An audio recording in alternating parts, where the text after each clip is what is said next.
Sir ನಮಸ್ತೆ. Sir ನಮ್ಮ ಹೆಸರು ಲೋಕೇಶ್ ಅಂತ. ನಾಗಗೊಂಡನಹಳ್ಳಿ ಗ್ರಾಮ, ಕಡೂರು ತಾಲೂಕು, ಚಿಕ್ಕಮಗಳೂರು ಜಿಲ್ಲೆ ಸರ್. ಓಕೆ, ಎಷ್ಟು ವರ್ಷದಿಂದ ಈರುಳ್ಳಿ ಬೆಳಿತೀರಾ? ಇಷ್ಟು 10 ವರ್ಷದಿಂದ ಈರುಳ್ಳಿ ಬೆಳಿತೀವಿ. 10 ವರ್ಷದಿಂದ ಈರುಳ್ಳಿ ಬೆಳಿತಾ ಇದ್ದೀರಿ. ಸೊ ಈ ವರ್ಷ ಈರುಳ್ಳಿ ಹಾಕಿದಿರಿ.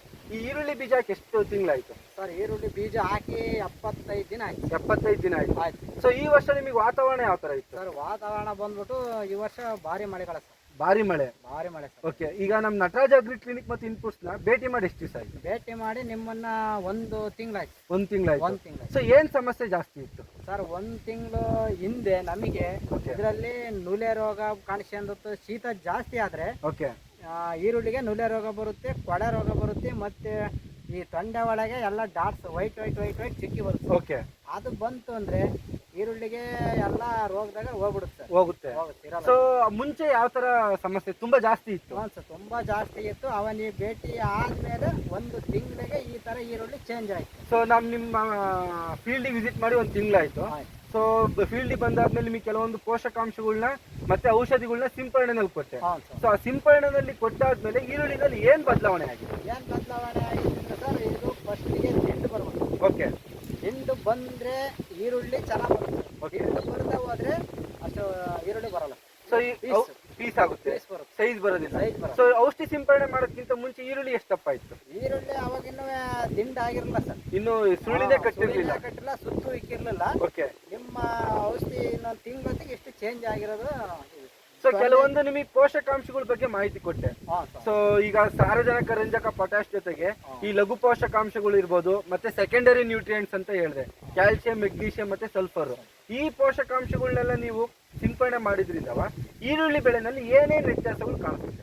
ಅದೇ ಸರ್, ಈರುಳ್ಳಿಯಲ್ಲಿ ಅವಾಗೆಲ್ಲ ಚುಕ್ಕೆ ರೋಗ ಬಂತಲ್ಲ, ಅವೆಲ್ಲ ಅವಾಯ್ಡ್ ಆಯ್ತು, ಏನೂ ಇಲ್ಲ ಸರ್. ಓಕೆ, ಆಮೇಲೆ ದಿಂಡು ದಪ್ಪ ಬಂತು. ದಿಂಡು ಬಂದಿತ್ತು. ಓಕೆ, ಹಂಗಾಗಿ ಈರುಳ್ಳಿವೇ ಚೆನ್ನಾಗಿ ಸೈಜು ಚೆನ್ನಾಗಿದೆ.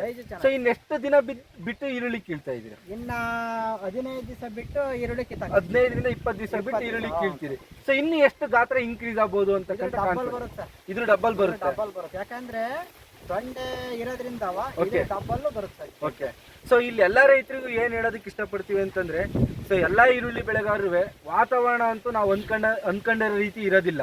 ಸೊ ಈ ವಾತಾವರಣದಲ್ಲೂ ಕೂಡ ನಾವು ಈರುಳ್ಳಿ ಬೆಳೆನ ಸಂರಕ್ಷಿಸ್ಕೊಬೇಕು ಅಂತಂದ್ರೆ ಮುಂಜಾಗೃತ ಕ್ರಮವಾಗಿ ನಾವು ಔಷಧಿ ಸಿಂಪರಣೆ ಇರ್ಬೋದು ಅಥವಾ ಕೀಟನಾಶಕಗಳನ್ನ ಸಿಂಪರಣೆ ಜೊತೆನಲ್ಲಿ ಪೋಷಕಾಂಶಗಳ ನಿರ್ವಹಣೆ ಭಾರಿ ಮುಖ್ಯವಾಗಿರುತ್ತೆ.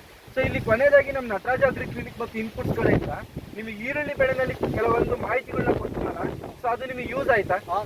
100% ಯೂಸ್ ಆಗಿದೆ. ಮಾಡಿದ್ರಿ. ಸೊ ಓಕೆ, ಸೊ ಇನ್ನೊಂದೇನು ಅಂದ್ರೆ ಎಲ್ಲಾ ಈರುಳ್ಳಿ ಬೆಳೆಗಾರರು ಇನ್ನೊಂದು ಇಂಪಾರ್ಟೆಂಟ್ ಮಾಹಿತಿ ಏನು ಅಂತಂದ್ರೆ, ಸೊ ನಾವು ಇಲ್ಲಿ ಎಲ್ಲಾ ರೈತರು ಏನ್ ತಪ್ಪು ಮಾಡ್ತೀವಿ ಅಂತಂದ್ರೆ, ಈರುಳ್ಳಿ ಬೀಜ ಬಿತ್ತನೆ ಮಾಡುವಾಗ ರಾಸಾಯನಿಕ ಗೊಬ್ಬರಗಳನ್ನ ಬಳಸ್ತೀವಿ. ಸೊ ಅದ್ರ ಬದಲಾಗಿ ಬೇವಿನ ಹಿಂಡಿನ ನಾವು ಬೀಜ ಬಿತ್ತನೆ ಮಾಡೋ ಟೈಮಲ್ಲಿ ನಾವು ಬಳಸಿದ್ವಿ ಅಂತಂದ್ರೆ ಮಣ್ಣಿನ ಗುಣಲಕ್ಷಣನೂ ಚೆನ್ನಾಗಿರುತ್ತೆ, ಮತ್ತೆ ಈರುಳ್ಳಿ ಬೆಳೆನಲ್ಲಿ ಬರ್ತಕ್ಕಂಥ ಸಮಸ್ಯೆಗಳು ಕೂಡ ನಾವು ಕಮ್ಮಿ ಮಾಡ್ಬೋದು. ಸೊ ಈ ಓವರ್ ಆಲ್ ನಾವು ಕೊಟ್ಟಿರ್ತಕ್ಕಂಥ ಮಾಹಿತಿ ನಮ್ಮ ನಟರಾಜ್ ಅಗ್ರಿ ಕ್ಲಿನಿಕ್ ಮತ್ತು ಇನ್ಪುಟ್ಸ್ ಕಡೆಯಿಂದ ಸೊ ನಿಮ್ಮ ಈರುಳ್ಳಿ ಬೆಳೆನಲ್ಲಿ ಲಾಭ ತರುತ್ತೆ ಅಂತಕ್ಕಂಥ ಕಾನ್ಫಿಡೆನ್ಸ್ ಇದೆಯಾ? 100% ಕಾನ್ಫಿಡೆನ್ಸ್ ಇದೆ. ಓಕೆ, ಇವಾಗದ ಈರುಳ್ಳಿ ಕೆಟ್ಟ ಹೋತಂದಾಗ ಅದರಿಂದ ಫಲ ಬತ್ತಿದ್ದಾಗ ನಮಗೆ ಈಗ ಧೈರ್ಯ.